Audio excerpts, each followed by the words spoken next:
So, I'm one of only 11 female chairs of an NZX-listed company, and the number of women on corporate boards isn't much better. So what is the answer to seeing more women at senior levels? I could spend my 4 minutes arguing that diverse views are increasingly important, but I'm hoping that you all get that. So perhaps the answer to increasing the number of women in top roles isn't focusing on what women do, it's focusing on what men do. Let's back up. 16 years ago, I'd fought pretty hard to become pregnant with my first child, and returning to work full-time wasn't what I wanted to do. My boss wasn't convinced about part-time roles, so I resigned. As things turned out, that opened the pathway to where I am today. In 2004, when my daughter was 1 and I just found out that I was pregnant with our second, I was offered a role as an independent director on the board of Mike Pero Mortgages, that at the time was a listed company. Fast forward, and I've had 13 governance roles over 12 years, and it's now a full-time career.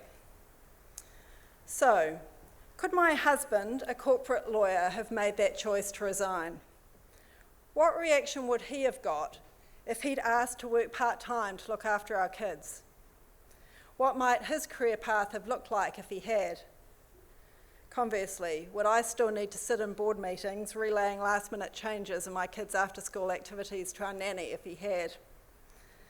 At the time, it just didn't seem like an option. So you may be thinking, that's 16 years ago and things are different. There's no doubt that things have improved, but I'm sure that you can all remember the public debate about how Jacinda Ardern could possibly manage being a mother and being Prime Minister. What you might not remember is that Scott Morrison took over as Prime Minister of Australia at about the same time. Scott Morrison has 2 young daughters, yet no one asked him how he was going to manage being a father and being Prime Minister. Indeed, when a journalist did ask him this, Mr. Morrison didn't even understand the question and why it would be relevant. I was once interviewed for a piece on female directors that headlined with the message that I was bucking the trend both in age and because I had 3 young children. Some of my older female peers hit back, saying that my family situation was irrelevant. But it certainly didn't seem that way to me as I tried to make it all work and reflecting on how I'd got into being a director in the first place. It also struck me that it was important for other women to understand that it was possible to make family and directorship work. However, it was certainly true to say that it's unlikely that an article about male directors would talk about his children. So maybe the better question is, why aren't we asking working fathers about how they balance work and family? Why aren't we both recognising the life that men have outside work, but also setting the expectation that men share the extra load that's inevitably part of family life? We know that over the last 50 years, women have massively changed their work patterns.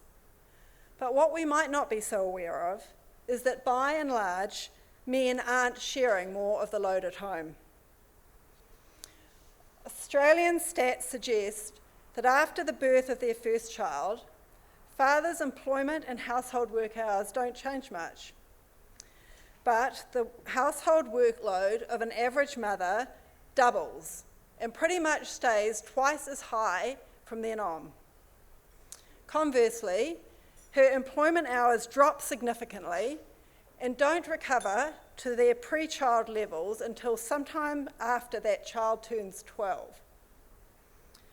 There's no doubt that men are increasingly keen to share in parenting and household work, but workplace cultures and pay structures still make it hard for men to take advantage of flexible work initiatives.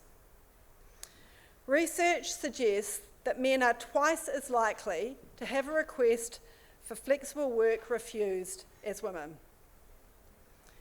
The underlying assumption in most workplace leave policy remain that the mother will take the parental leave. And this is where the problem starts, because the person who takes the leave inevitably becomes the person who knows more about things like nappy changing, sleep patterns, food preferences, and then all of the rest. Research shows that fathers who are deeply involved in their child's early days are much more likely to stay deeply involved and to share the care equally later on. And this seems like a pretty good place to start in changing those stats around who does most of the household work.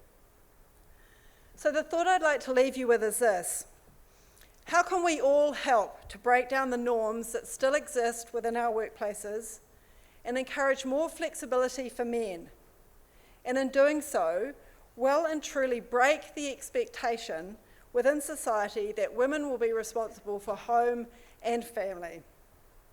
If we can do that, we'll have gone a long way towards creating an environment where we'll see better gender balance at senior levels.